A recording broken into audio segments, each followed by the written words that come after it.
Yang pertama terkait dengan netralitas Polri di dalam proses pilkada serentak. Ada beberapa aturan atau dasar hukum yang menjadi landasan di mana anggota Polri dituntut harus netral. Dan tentu ada sanksi yang berlaku jika hal ini dilanggar. Yang pertama itu Undang-Undang Nomor 7 Tahun 2017 tentang pemilihan umum. Nah, pemilihan umum ini sudah kita lewati kemarin, yaitu pemilihan presiden dan pemilihan legislatif.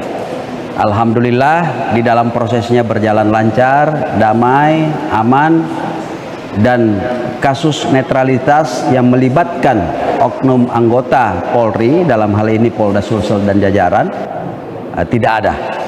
Ini tentu patut kita syukuri. Kemudian juga saat ini kita memasuki proses tahapan pemilihan kepala daerah, di mana landasan hukumnya adalah Undang-Undang Nomor 10 Tahun 2016 tentang pemilihan gubernur, bupati, wali kota. Ini juga menjadi salah satu landasan untuk ditegakkannya netralitas anggota Polri.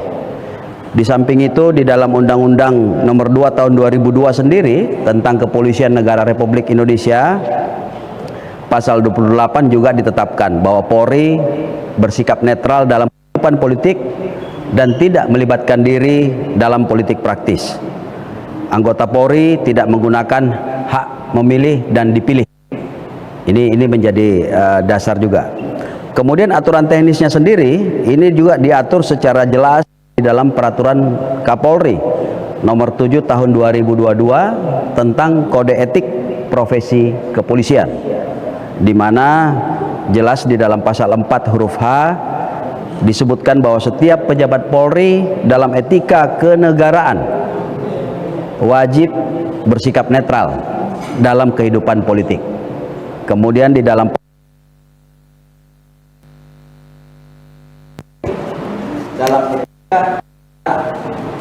diri pada kegiatan politik.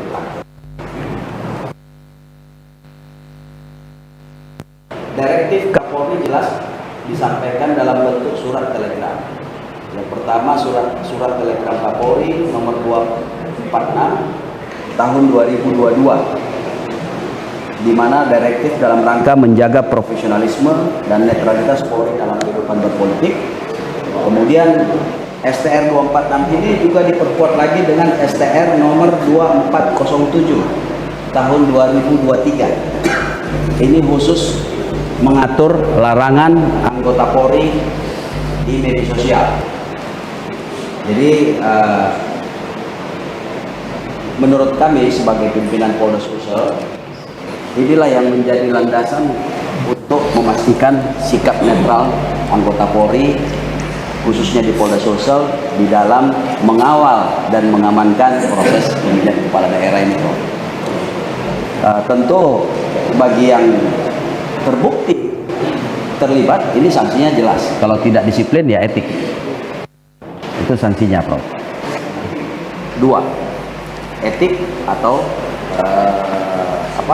disiplin. Nah, tentu yang paling berat itu kalau etik adalah PPDH. Ini tergantung nanti di dalam proses pembuktian, di mana yang menegakkan ini tentunya adalah ada bidang profesi dan pengamanan. Di Polda sendiri ada Kabid Propam. Inilah yang melakukan kontrol, pengawasan, kemudian mengevaluasi setiap peristiwa-peristiwa yang terjadi di lapangan yang melibatkan atau diduga melibatkan anggota Polri. Nah, tentu ini menjadi dasar juga bagi masyarakat awam untuk menuntut Polri supaya netral, khususnya tentu yang ada di Sulsel, karena kita berbicara di lingkup Kepolisian Daerah Sulawesi Selatan. Download Tribun X sekarang, menghadirkan lokal menjadi Indonesia.